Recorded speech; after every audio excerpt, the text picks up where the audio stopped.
Hello and welcome to the Awaken Your Abundance program created by the Early Birds Club, a nonprofit organization dedicated to bringing transformation through the use of the early morning hours to set the tone of our day. Awaken Your Abundance is EBC's signature program that offers participants a 7-month step-by-step guide into experiencing abundance through deep inner work. Today, we have the pleasure of hosting Mohanji Foundation Global Council member, beloved storyteller and master of sacred fire ceremonies, Rajesh Kamath. A graduate from India's most prestigious engineering schools, Rajesh quit a 2-decade-long successful career in information technology in 2015 for the opportunity to serve as the personal assistant to Mohanji, who is a renowned humanitarian and spiritual guide. Rajesh currently serves on the Mohanji Foundation Global Council that oversees the strategy and execution of all the worldwide platforms of the foundation. Rajesh is also a prolific writer. He's written countless blog posts, authored 2 books on his experiences of traveling with Mohanji. He's contributed to several testimonial books, and he's also edited a few of Mohanji and Devi Amma's books. And now, for the reason we're so excited to have him join us, in 2018, Rajesh was trained by Mohanji to perform sacred fire ceremonies or homas.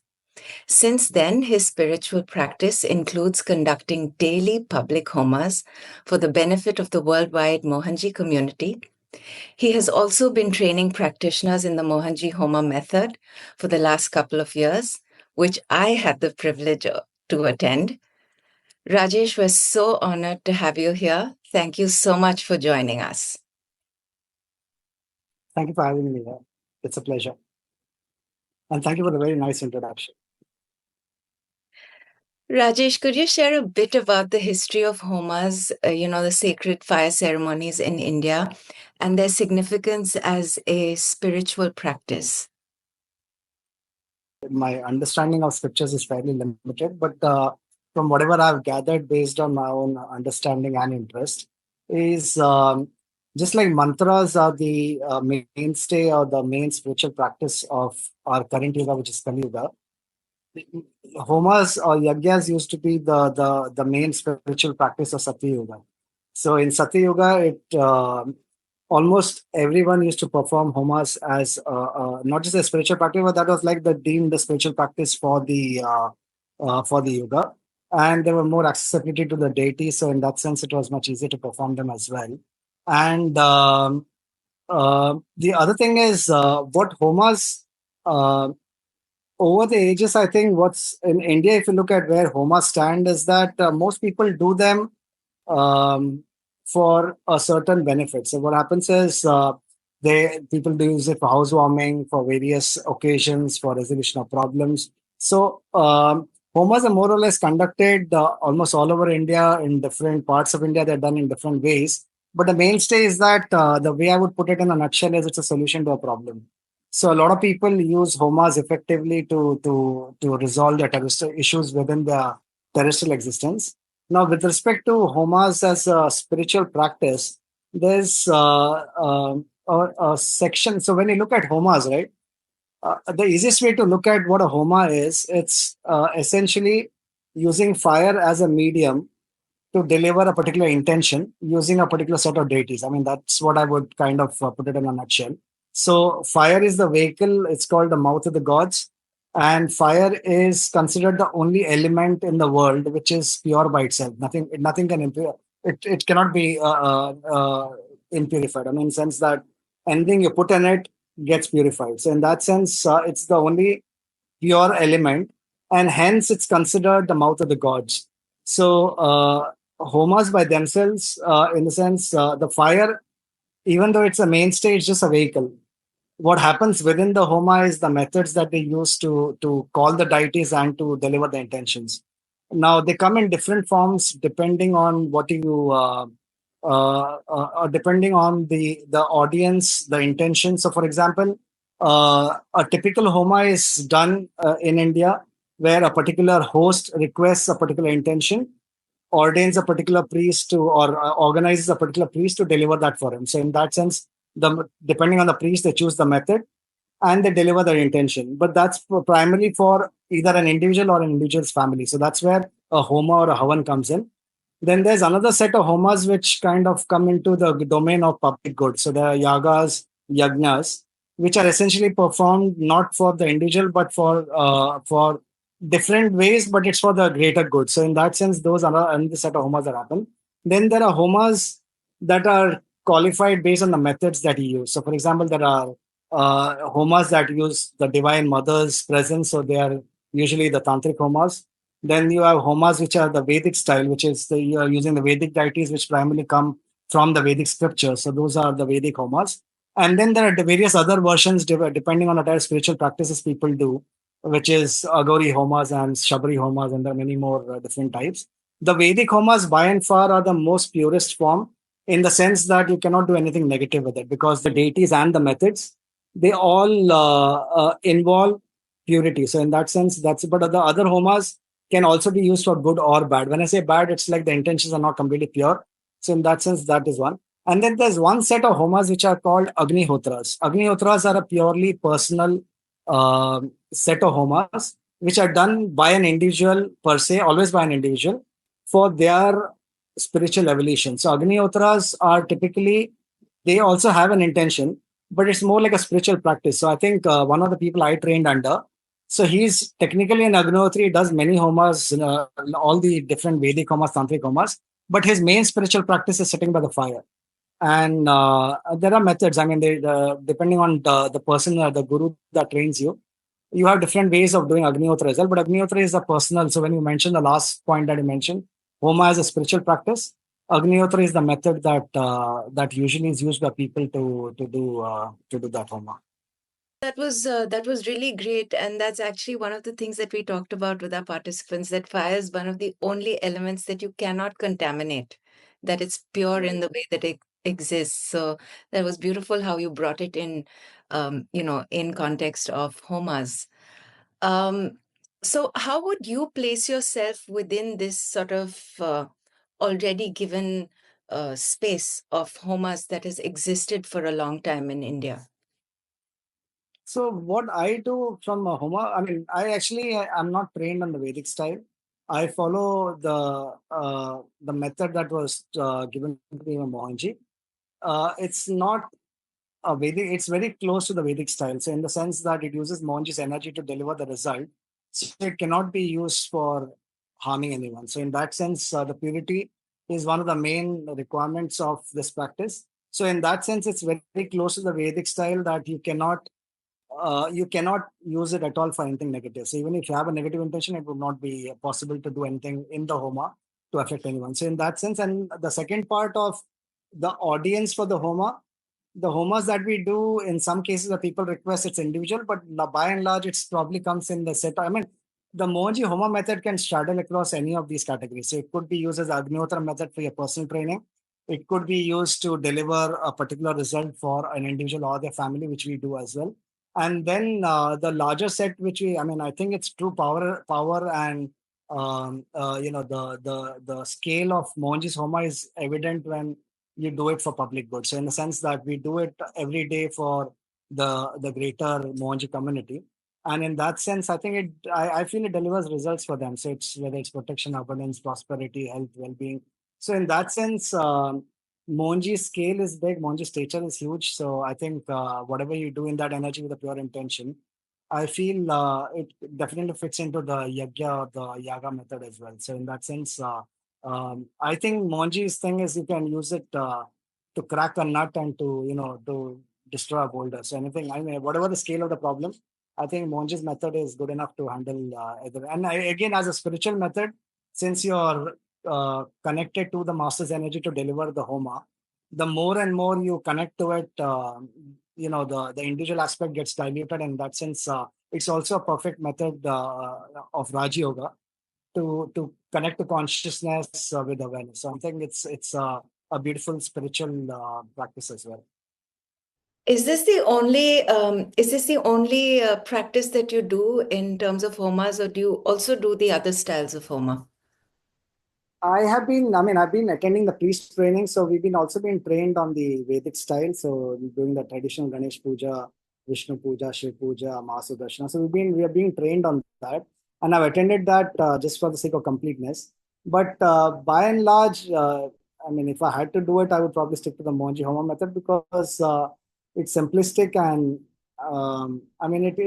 it solves the problem. So I think for me, it's much simpler to uh, as a method of connection for various aspects. I think it helps everyone. It helps me. It helps my practices. It helps me grow spiritually. So in that sense, I feel focusing on one method and becoming adept and skillful at that makes more sense than spreading yourself across 10 different methods. And each method has their own intricacies. I'm sure they all have their own benefits, and there are people who have reached great heights using those methods as well. But in my sense, I've been doing the Monji's method for almost 7 years now. So I think I probably feel that it's more in keeping with my orientation and my the way I feel better with that. I mean, it gels well with my mindset and my orientation as well. So I probably would stick to this. But I've been trained. I mean, just to answer your question, I've been trained, and I probably will also attend training. Monji has sent me to a few people also to for training. So in that sense, it gives you a wider view of what else can be done. But by and large, if you look at my own practice, I started off incorporating a lot of different elements into it. And now I think in the last couple of years, I've been unwinding whatever I've added to it. And I figured out that what I was told in the very beginning was good enough. So I'm trying to keep it as pure and as close to what Monji told me in the first place.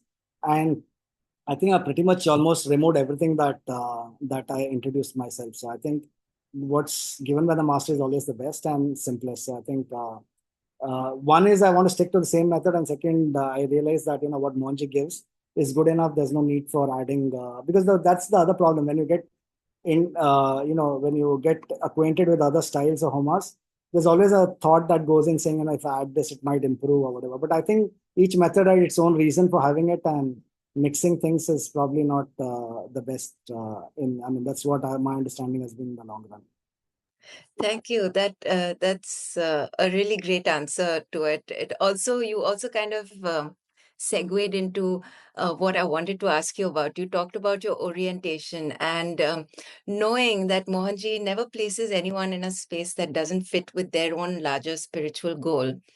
Is there a connection that you've always felt with fire that led you to, your involvement in this practice in such a large way? Not, not really. I think the only I was just thinking about it. I think the only acquaintance with fire was for the better part of my life. I think almost 35 years I've been smoking. So I think that's which I quit now in 16. But that's my only acquaintance with fire. I think, and it helps me in the homas because I know when there's a wind going on, I know how to handle a matchbox. So I think it's, I think that's the only benefit of my smoking practice. But not really. I think it's very interesting that whatever I'm doing now just happened. I think when in 2018, I think Mohanji just decided that he would do. I mean, we had shifted in February to Bangalore from Dharamshala. And Mohanji decided that he would do homas every day. So, I don't know what the reason was, but he said, let's do homas every day. And then he did it for, I think, 3 or 4 days. And one day he had, after 3, 4 days, I think he had some work or he couldn't attend to it. And he said he couldn't do it that day. So he just gave me, as in the usual Mohanji method way, he just wrote down a set of instructions and said, okay, you go and do it now. So that was my initiation into Homa. I said, and he gave me a set of. I think I still have that paper. He had one paper where he drew three things: a small diagram, a Venn diagram, and then he drew something else, and he wrote a few things. And I said, "This is it. Yeah, like you go and you do Homa." And that's how it started. And then it wasn't even meant to be like a practice. It's just that he said, "Do it." And then after I did for a couple of days, he said, "Okay, now do it every day. It's good. You just do it every day." So then it just happened, and then things happened and it evolved, and as I kept doing it day after day, and I stuck to the method. I think the only thing for me was I did not in the beginning, at least, I even though I was traveling in Mohanji, I tried to I still used to try and manage to do homas every day or as much as possible. So eventually, I think over time it took on its own shape and form, and then I got inducted into it. But I think at that point in time I never knew that I was actually going to do homas. It just it's one of those things that you suddenly discover that, okay, this is something that you can do and you like to do. So So in that sense, I think even one part is that Mohanji probably discovers things that you don't know you already like to do or probably have done before. So I mean, I don't think beyond. So there's no like magical connection with fire or whatever before that. Well, there's never anything casual about even what Mohanji does, which seems casual, but thank you. Now, without revealing too much about the method itself, I don't know how much you can reveal. Can you take us through the main feature of a homa? And I know you talked about the fire and the purity, but in the Mohanji Homa method, what is the intention? What are you doing in this practice of connecting with the fire? And how is the fire element specifically helping achieve this intention? I don't think. See, the thing is, whether it's any Homa method, whether it's the Vedic, Agori, Shabri, or any of the methods, I feel the fire, even though we call it a fire ceremony, the role of fire is still understated because I think if you look at the traditional Homa, any Homa method, I mean, not just traditional, any Homa method, be it Vedic, Tantric, or any of these Homa methods, they have a setup where so there is a deity or a deity or set of deities in question, the set of deities that you call in to get your work done. So there's a process of installation, there's a process of invocation. You bring them in, and there's a set of. So the thing is, if you look at the Vedic method and the Tantric methods, these are methods discovered by ancient masters or very powerful masters who discovered that there's a way of invoking or a set of instructions that delivers the presence of a particular deity or a master. And if you follow a certain set of steps, you can get certain things done from them. So this when we look at the Vedic method or any other methods, it's usually a set of instructions which starts with invoking the deities, installing the deities, revealing your intention. So the intention is always one of the biggest parts of every homa. And then there are a set of steps to execute to deliver, like you make offerings. So depending on the type of method, you make offerings to the deities because you call them, you honor them, you respect them, you give them different things. And then eventually, obviously, you have done an intention in the beginning. So you do whatever is required to. So the method is very structured where, you follow certain set of steps, and the more intense, like where people who use the negative forms or the more aggressive forms of the deities, the methods are more stringent because there's very less room for error. So typically, even in the Vedic method, I think the Vedic method is, I would assume, is a little more benign because the deities are benign, so they are like a little bit more forgiving. But even then, rigor is one of the biggest things of all the methods. Whichever method you take, there's a set of rigor that has to be followed to deliver the result. Fire by itself, even though people do focus on the fire, I think Mohanji once mentioned to me saying that if you really get proficient at fire, you can even ask fire to do things for you. For example, if there's somebody who's doing something negative against you, you can stop that fire by just telling fire that that person is doing negative, just stop it. So the fire can actually be extinguished right from there. And I remember one of the persons I trained under, and he was doing, we were doing, you training us under a homa, and then there was one fire that he had lit somewhere else, and that was almost like 20 meters away. And I noticed that the fire was going down, and I just told him that, I think the fire is going down. And he looked at me and said, okay, fine. And then he just looked over there, and when he looked, the flames flickered. So I think there is a relationship with fire, but I think I feel that more than the fire, it's actually the relationship with the deities that actually delivers the result, because fire is actually the medium to take you there. In the Agnihotra method, where fire is the deity, that changes because then you're connecting to fire to it's not, the deity is not as important, but you're trying to connect to fire itself as a medium and as a deity. So that's different. But I feel in the traditional Homa methods, it's actually the rigor of the method and the connection to the deities that actually delivers the results. And similarly, even in the Mohanji Homa method, I think you've been trained on it. So the Mohanji Homa method, the method is essentially very simple because you're not relying on the method itself. So the method is not very stringent. There's just a set of steps you do to get to a point, but it's the connection to the master that's more important. So because it's like relying completely on the energy of the master, the rigor of the method is not as important, though I think the purity in the process is whatever you bring to the table. I think one thing which is important in any Homa method, any spiritual practices, what you bring to the table in terms of purity, intention, sanctity. I mean, all those adds up because that is part of your intention. So when you look at purity of the body, purity of the mind, purity of the space, when you take care of all those things, then it kind of tells that you consider this very important. So it helps in the connection and in the more subtler aspects. But I think in the Mohanji Homa method, I think it's even there. I think it's less about the rigor of the method, because entirely it's dependent on the master, unlike the other places. So what you do in the method is less important as opposed to how well you connect to the master. So I feel in any of the processes, the connection is probably key. And in the traditional methods, I guess even the rigor is equally important. But the rigor comes automatically when you are very deeply connected to the deity.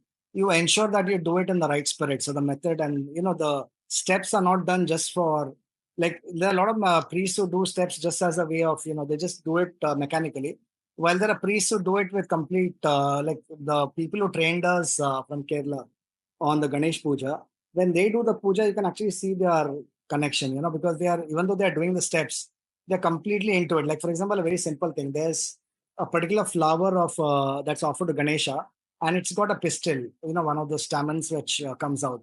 So they actually take it out because they say that this might poke Ganesha when you put it over there. So the thought behind it is important. So they do that level of detail that when they offer something, they even think about the aspects that a tiny stamen might actually poke him, so we need to take it out. And so even in the method and when they offer things, the level of purity at which they maintain, and that kind of, like, more than the rigor, I think everything comes with the flavor of connection. So I think that adds to it.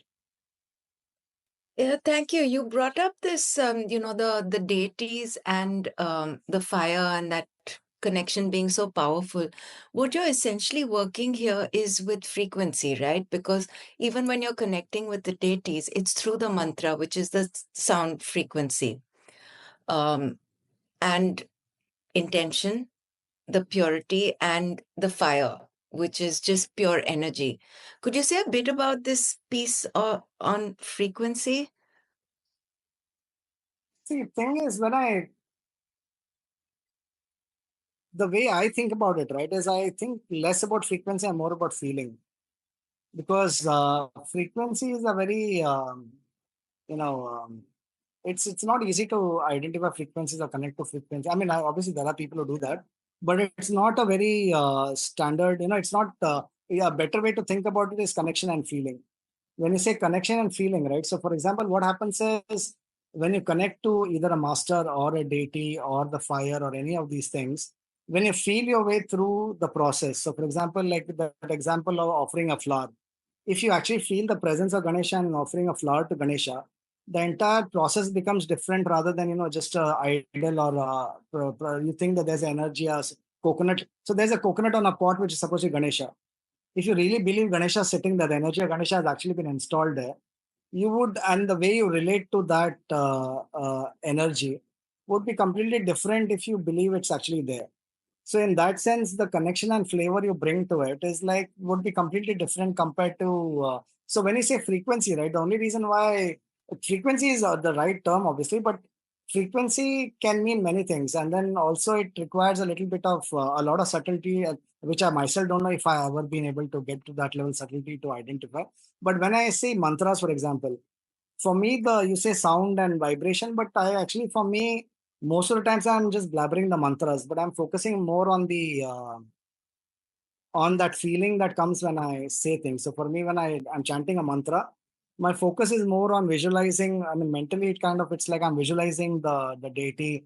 I'm visualizing my connection to the deity. So that's, I mean, the mantra is not so much important for me when I'm chanting. I mean, I am chanting all the time, and half the time I don't even. I mean, I'm probably going so fast. We are trying to chant very fast. So the mantras, I'm pretty sure most of the mantras I chant, the words also are garbled. But in a way, I sometimes I go back and do it slowly and do it. But I feel that I still feel that the result is there, because for me that mantra is just a means to tell that I'm calling you. And if you get into that feeling of the mantra itself, when you get into that, take any mantra, I mean, when you get into the feeling of, say, even a Gayatri mantra, the Gayatri mantra essentially is connecting to the primordial energy of the sun. I mean, not this sun, but the sun that powers all the universes. So, in some way, if you try to connect to that energy, the feminine energy that powers the entire universe. So I don't know how. I mean, that if you connect to that energy and feel that energy, the words have less significance. So even though they are intonations and they have certain frequencies, but that becomes less important than the feeling that gets generated from feeling the master.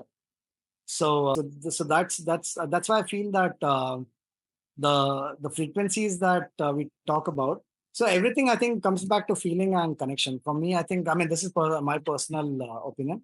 For some people, I think they go by the chanting of the mantra and really get into the vibration of the mantra. So I mean, it works differently for different people. But the method that I follow, because it's connection to the master and connection. So all the mantras, in a way, are like for me a way to get every element of the method, whether it's the master, whether it's the intonation of the mantras, whether it's the offerings, everything comes back to connecting back to who you're talking to.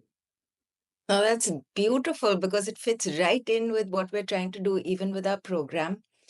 Um, we keep reiterating, don't fall back on the formality of whatever method we're doing. Focus on the feeling, and it fits so much with the path of Raja Yoga because it's that Right. internal feeling of abundance. It's that internal understanding that you are fully connected. So thank True, you. That true. really fitted very well with our understanding. Um, Rajesh, I had the privilege of being trained to do homas under your guidance. You were very strict about not reading too much into it. And I remember we used to sit there like, are we going to get scolded now? Because someone brought up an experience. You always told us just focus on the connection with the mantra, the act of feeding the fire, and your connection with the guru. Don't analyze, don't get caught up in the experience. And yet, in just 41 days, I know for myself how powerful it was as a practice. And I experienced a significant shift in my own awareness. And I'm not even talking about experiences. Uh, and this was just a 41-day personal practice. So I'm 100% sure that with your 7 years of practice, doing this for a wider community, you know, for a larger purpose, you've definitely experienced a shift. Can you please share some of what you noticed about your own awareness, from that perspective of inner abundance? I mean, if I stick to the method itself, what I feel is there are subtle changes in the way the method itself delivers. So, for example, one of the things I mentioned was in the beginning, you read up, you find out. I used to do many mantras. I used to do. I mean, I had a deity of the day. I had like the 10 mantras I would do for different deities. And then later on, I think Mohanji used to say less is more. I mean, you always used to keep reiterating saying, one mantra that any deity can do whatever you want. Like if you decide you take Mahasudarshana, you take Lakshmi, you take any deity in the universe, they can deliver everything. They can deliver protection. Even though they have the frequencies connected to, say, Lakshmi to abundance, Mahasudarshana to protection, but he says that every deity can deliver any result because they're all connected to the same consciousness. So if you master one, so it took a while, but then I realized that, that too many mantras did not help anyways. It's better to, to master and, to completely connect to one deity rather than connecting too many of them, because at the end of the day, it's just distracting. So that's the first thing. The second learning, as I said, again, was back to basics, like less is more. I think that the method is, once you understand that the method is connecting to the master's frequency and delivering, then it's only about how well you can deliver. So adding more things to the method, uh, which may seem like some more augmentation, some more garnishing, but then eventually it's all unnecessary, because if you realize that it's connecting the master and whatever method is given is good enough, I mean, to start with, and then you just go from there. The third thing is, one of the main subtleties I felt was like who's doing the homa. So in the beginning, I would call the deities, because I would call Ganesha, I would call invoke each of them, and then do the whatever I had to do.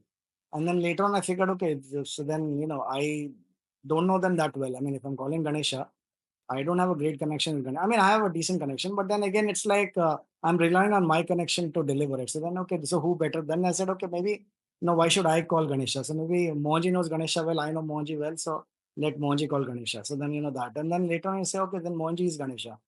So why should I even Mohanji call Ganesha? So then Mohanji is Ganesha. So then, okay, let Mohanji, I call Mohanji as Ganesha. So I mean, in those sense, you start, like when you go into the method, you start understanding, okay, like these are different things that happen.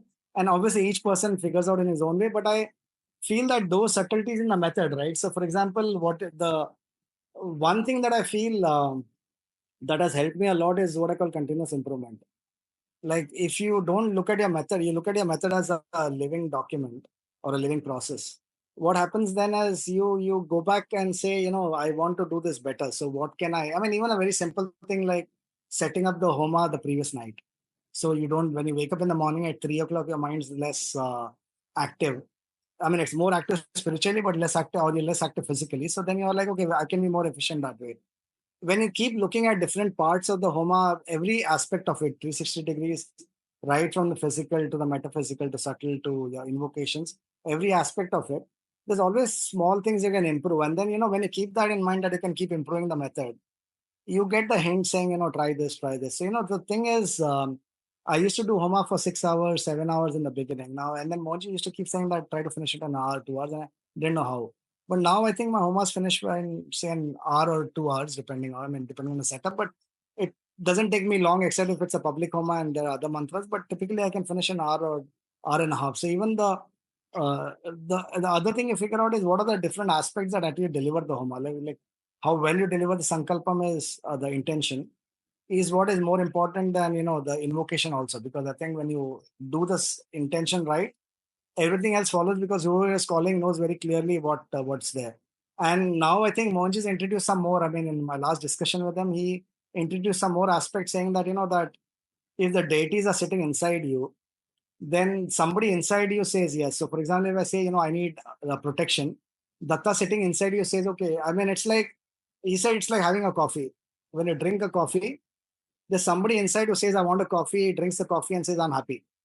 So, similarly, when you do the homa and you do an intention saying, Datta, protect this person, then Datta is sitting inside you and he says, okay, I mean, that person inside, like the person drinking coffee, that aspect of you that likes the coffee, is that aspect of Datta says, okay, I'll protect. So that's how Monji says, I do the homas, where everybody's inside. So eventually, I think the method is one where you slowly merge into yourself. I think that's what Monji said, that eventually the method should be where you merge into yourself using the Homa method. So it's ideally a perfect method of Raj Yoga to completely merge into yourself. And actually, it all started from a point where Monji said your homas are completely useless. I mean, that was almost a year back. You're not doing anything at all. I think it's not helping anyone. And then he gave a lot of examples. He said, if I have to do homas everywhere in the world, then I'm not effective. If I have to do Maitri healings everywhere in the world physically, I'm not effective. It's if sitting here, my energy can work on somebody in the US using the Homa. If somebody in the US says that, my work is done, then the Homa is effective. So he gave many examples, and that's when he started elaborating on more details. So I think the Kumbh was a good place where I could practice all of that. But I think every point of time it's a plateau, and then you kind of reinvent and you figure out what else to do. So I think one of the points I think is obviously it's always a continuous learning method. There's no stop to it. Some of the parts subtleties come to you over time, but it's continuous learning for sure. Thank you. Um, can you say a little bit more about this sankalpa? How you, even internally, because you said at some point you realize it's all sitting within the intention, the meeting of that intention, all of it is sitting inside. So how does that work on how you phrase an intention then eventually? No, the thing is, what has happened over time is just like everything else, right? What I've done is the intention by itself is for me. I go through it like almost every week or definitely every month, where I go through each of the intention and I kind of change the words, look for redundancy. So I have certain buckets of things and so over time I've figured out how to structure it. The part which I feel is still a work in progress, or which the part that I could do a little better is the delivery. So what happens is even now when I do the intention, right, it's kind of like there's a little bit of I feel. I mean, there's still it's a little bit mechanical. There are certain times when I do it, like when I do the public homas, for example. When I say public, I mean like the public homas, like Shema Shivratri or any of those homas. There, I think I find it slightly different, because there, when I'm doing it, there's obviously I don't know, the time, space, location. It's kind of different. So that's when I do the intention over there, it's kind of rock solid. But when I do it on a daily basis, I feel that the intention is still a little external. It's not like completely there. But I mean, to put it, you look at, I mean, intention for me is an audience with a particular requirement. So for you, when you look at like the Mohanji community, there's Mohanji, then there's Mohanji's people, people are, who love Mohanji, their families, then you have the spaces, then you have, there are people like Acharyas, there are apprentices. So there's a whole community of people who are supporting the Mohanji community. And then there's the Mohanji community at large as well. So I think there's different aspects for each, because the idea essentially is that you don't want to do the wrong. Like, for example, if it's too broad, you cannot do, or you don't want to empower too many people with, like, for example, when they say when you do something, you should make sure that you don't empower the wrong set of people, or you protect the wrong set of people. So always there's something. So the last set when I do, it's always people who are positively connected to Monji. The reason being that when people are not connected positively to Monji and you do something for them, it may not actually be their choice. They may not actually want it as well. So I think you have to got to be very careful when you word intentions. So you take each bucket and you say, okay, what does this bucket need? So what do I want to do for Monji? What do I want to do for Monji is people love Monji. I mean, you want them to, like, for example, protection, you want them to have uh, energy, the willpower, and different things. So you like, so that's a bucket each of the intentions. What I'm working on right now is to, try to make it a little bit more real. So, for example, there's like Monji said, the Icha Shakti, Kriya Shakti, Icha Shakti, Kriya Shakti, or the third one, Gyan Shakti, and so the Icha Shakti, Kriya Shakti, and Gyan Shakti. The Icha Shakti is the willpower. Uh, Kriya Shakti is the next level where you transform into action, and Gyan Shakti is where it's the power of knowledge. But there's one Shakti beyond that, which is Agya Shakti, which is the power of intention itself, where you command. It's the intentional command, where one is you intend and one is where you command. So Agya Shakti is where you command that something happens. So I think the intention that I deliver should actually get to that level where it's like Monji does. It's kind of like a command to the universe. So I think that's where the graduation really happens. So if you really want to say that, because whatever you intend, you are, at least in this space, is in a way pure because you're asking for the greater good of the world. But even that, I think, like when I look at people still not being protected enough, or there's somebody getting attacked, so you know that there's a lot of room for improvement. So I think that's where I feel I need to work a little bit more on the sankalpa. But I think, largely speaking, the way you set up a intention is you take the set of buckets, you look at what each set of audience within a bucket needs, and then you make an intention around them. So you like visualize that as a bubble, and then you visualize all those people in a bubble, and then you make an intention for them. So even when you're working with a sankalpa and intention, the whole process is that purification of that sankalpa itself, from the sound of what you're saying. Yeah, sankalpa, right? It's focus, clarity, intensity, purity, faith, and conviction. Six elements. So focus is like you are really focused. Your what do you call your when you deliver the intention, you're completely focused on the delivery. Then there's clarity is that the sankalpa itself is completely clear, that you know exactly that when you say something, minimum words, maximum intent. So you know that exactly what you're saying is being delivered. There's no redundancy. There's no it's not superfluous, and it's like very incisive, whatever you're asking. So then next is the intensity with which you deliver it. So when you say something, there has to be your willpower and everything behind you, whatever you can muster. That goes, I mean, the more that goes behind that intention, the more it gets delivered. And then obviously you need to have faith that the master will deliver it in his time.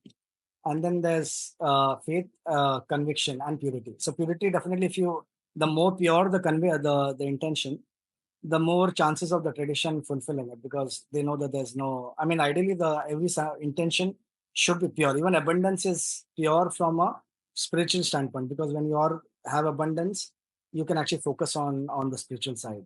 And then lastly, it's conviction, where what you deliver, you like put your mind, body, and spirit beyond it, and so that you know that will happen. Is there I remember that when you were training us, you had told us very specifically, finish your homa before sundown. Definitely try and do it in the subtle morning hours from 3 to 6. If you're not able to do that, the next best slot is from till the time that the sun is still rising. And then, of course, but definitely finish it by sundown.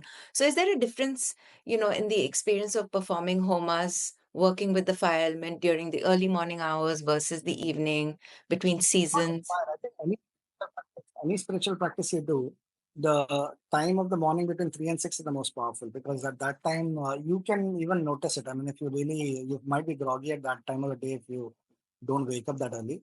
But between 3 and 6, what happens is, at least I feel it when the homas that they are much more easier to perform because energies are more subtle. So in that sense, everything becomes easier to deliver. So once you get started, 3 to 6 definitely is a good time. The rest of the day, I think up to noon, and this is what Monja said, that next is up to when the sun is up in the sky uh, and not waning, it's waxing to the top. So that's the next best time. And then after that, it's obviously before sunset. After sunset, what happens is the energies, I mean, are more conducive to negative. So in that sense, they are more stronger. So Monji said to avoid that period because what happens is when you're doing the homa, you got to grapple with other forces as well. So if you're not really trained to handle it properly, then avoid it. I think once you do it to a certain extent and get proficient at it, and you are, you know the method well, and you can actually handle it, those energies. Then I mean, even in Mahashivratri, for example, I remember in we were in Sri Lanka in Katargama in this was in 2023, I think. Oh no, so it's 2019 when in Shivratri. So we were in Sri Lanka, and you could actually feel, around after 6:30 when we started the Homa. So Monji actually sat there for a few hours because there were energies that were trying to, obstruct the Homa. So they were like, they're coming in waves. So I think Monji actually sat there for almost, I think up to 9 or 10 to, kind of ensure that everything was clear. And then he left. I mean, you're not sitting in the Homa, but you're sitting outside to make sure that all the energies were, the place was well protected. So, and you said that this had happened during one of those auspicious occasions, Shivratri, right?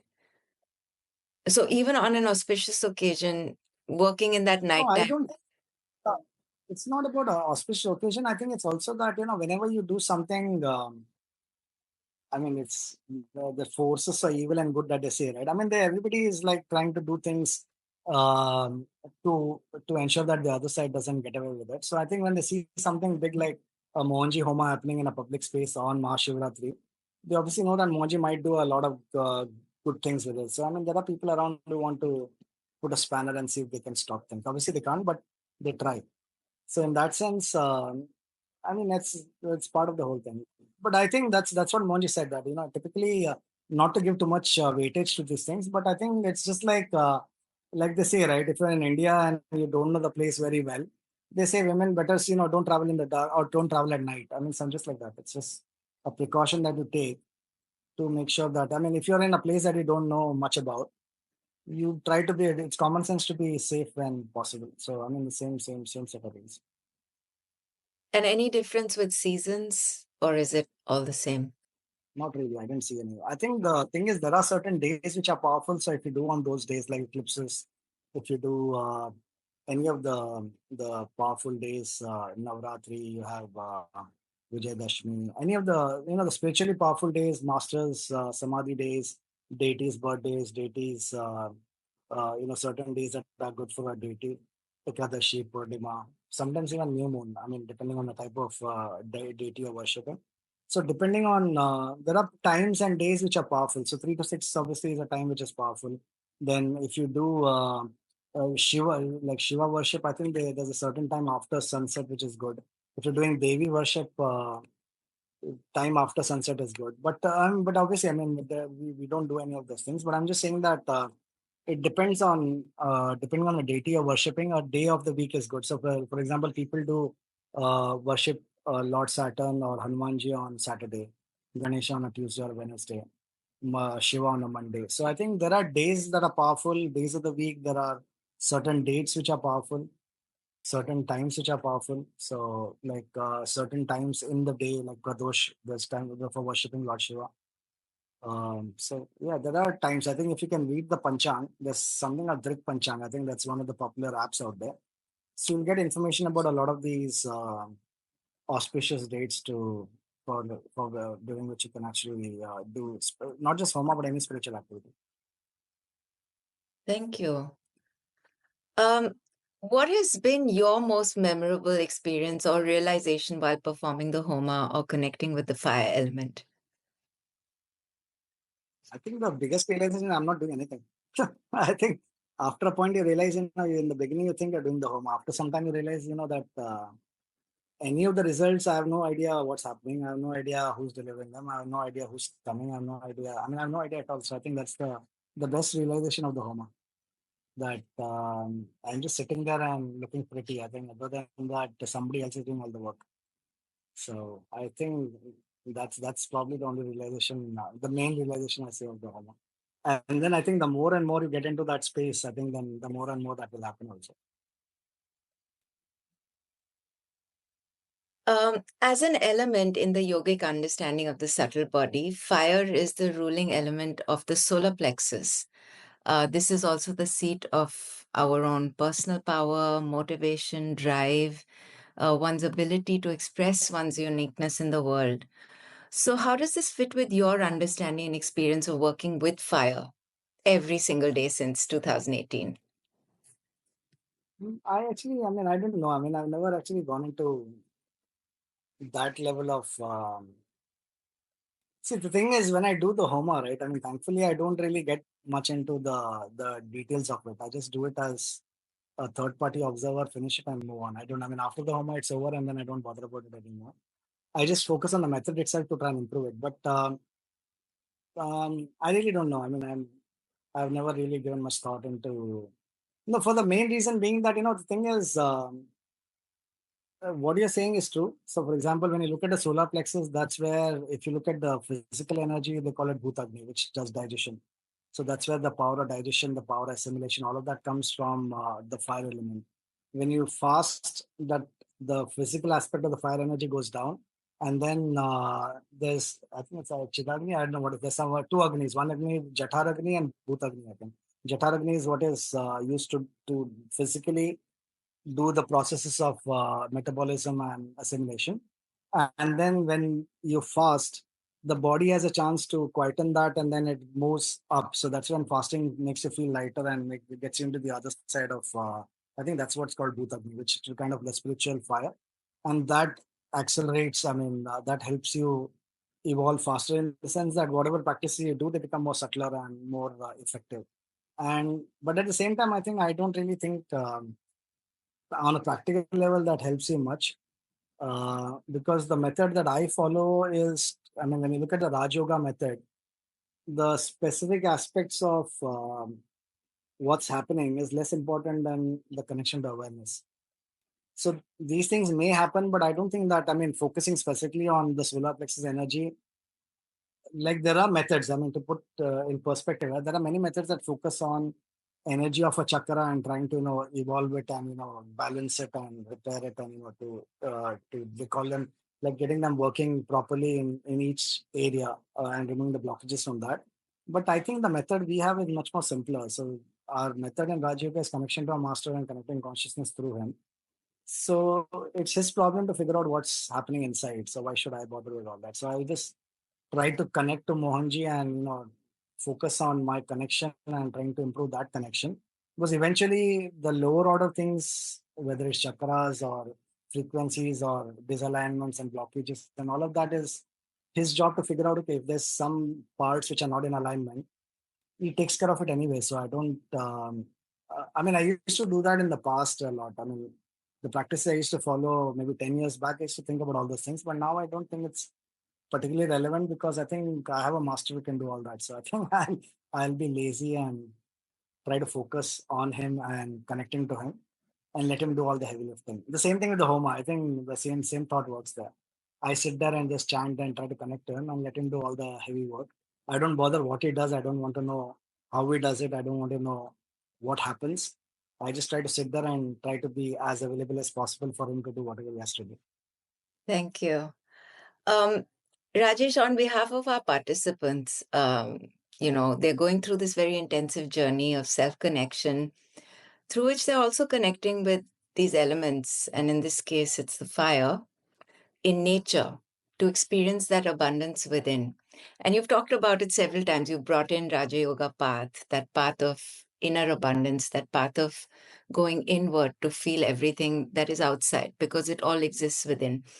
Now, with fire being one of the most tangible, purest forms of energy in the physical world, how can we as beginners use or connect with fire as a form of self empowerment? The way I look at it in any form of fire, right? So even when the same thing that I say when people sit next to a homa or sit next to a fire, the idea is that I don't know, if you connect to a master, you look at the master's feet or the master's feet as the source of the fire. And the way I have used fire in the past, even when I was not doing the homa or when I was thinking about it, is you surrender everything over there. So you look at everything that does not belong in you or anything that you know or do not know about, and then you surrender. I mean, if you make that as a practice where you connect to the fire of the master's energy, visualizing his feet and the fire at the feet, and you offer everything to it. So whatever inside which you know that bothers you, you say it's not my problem, your problem. I offer that to the fire.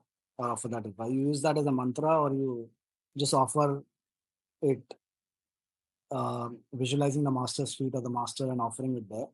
And you just offer everything that's sitting inside one by one. I think whatever you feel bothers you, you just offer everything, all the desires, all the issues, all the patterns, all the doubts, all the fears, everything. You just keep offering that.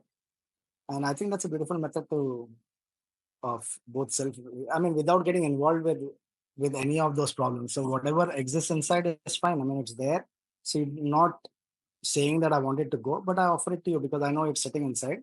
Do what you can with it. If it's time to take it off, take it off. If it has to stay, it has to stay.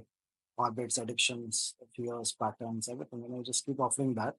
And when there's anything, when you lose track of what else is there to offer, you just offer anything that obstructs you from connecting to that higher consciousness. So anything that obstructs you, you just think about it and say anything that obstructs me or any resistances, I offer. I think eventually when you keep doing it for a while, it will definitely have an effect because it's a very conscious method of release without what do you call it? Release um, without trying to associate with it. You're not trying to identify or associate, but you're saying that it's there. It seems to be bothering my mind, but it's okay. I mean, if it doesn't make sense to me, it's not great for my highest good. I offer it. So I think that's a very good method of cleansing as well as self-identification, self-realization, understanding who you are, and at the same time releasing it.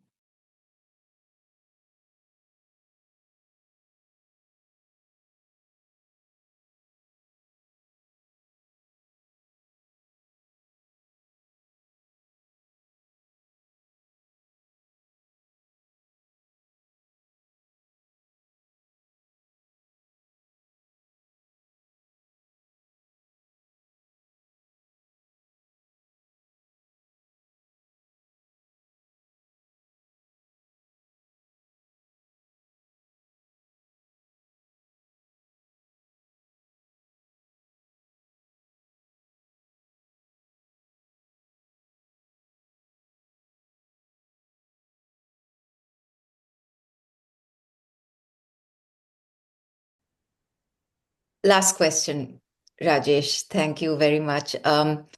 You're also a writer, and that's one of your spiritual practices, as I understand, as a chronicler. How do your two practices feed into each other? What makes this a complete sadhana for you? I think they are disjoint. I mean, I don't think they're mutually exclusive in that sense because mm, the when I think of sadhana, I think my sadhana is definitely homa. Not writing is more of seva. It's not. It's not. It's service. I mean, it's like basically. I mean that part of me, which I mean, there's something which I've received from many sources, which has actually shaped me in who I've become today. So in many books, many words of people, followers, seekers, masters, authors. So I think that that part is purely seva. So in that sense, I don't think they're connected to each other. But one part is, I mean, even the homa is in part of seva, but I think it's more sadhana for me than seva. But the writing is purely service. So in that sense, I just um, I mean, that's my service to society because I don't think they're completely connected to each other, but in that sense, I think it's two aspects that are available for me to offer to reduce the mountain of karma that I have. So I think the master uses whatever abilities we have to to reduce it. So I think we offer what we can to reduce that. So I think my boat loads or mountain loads of karma is getting possibly reduced with these two avenues. It's interesting that you are distinguishing between seva and sadhana. Yeah, because I think, see, when I say sadhana, right, sadhana is something when, even though the homa part for me is largely, I mean, it is service in a way, but I actually, off late in the last few years, I've been actually using it to, I mean, one of the thoughts that I had was that if I need to, I don't need to prove that I need to manifest, but I need to at least, I mean, it gives me conviction that, if I know that things are changing in my life, they're changing elsewhere as well. So I think I use my, the homa, one part of the homa that I do daily, I also use it to reduce what I have. So when I say I need to connect better with Mohanji or if I need to do anything with that, so I use that also as a tool to because I don't do any other sadhana other than homa. So in that sense, I use that very actively to reduce my blockages and things like that. So in that sense, it is though it's seva for most part, but it's also sadhana for me. Though that's the only sadhana I do. With the book writing or the writing of blogs or whatever I do, that I think is purely, I would call it seva because there's no other intention but as a service for my contribution to the world. So I think that's in that sense, it's the other side is purely seva. Well, it's really beautiful, your self expression through the writing. It's moved so many of us, it's impacted so many of us across the foundation and beyond. And we're very grateful for it. We're also grateful for the homas. Um, Rajesh, I cannot tell you how grateful we are that you made the time in your busy schedule because I I'm know you're pleasure. very. It took a little bit of Yes, time, but I'm very grateful for having me here. And it's thank you. been a pleasure talking to you. Thank you. This was so wonderful.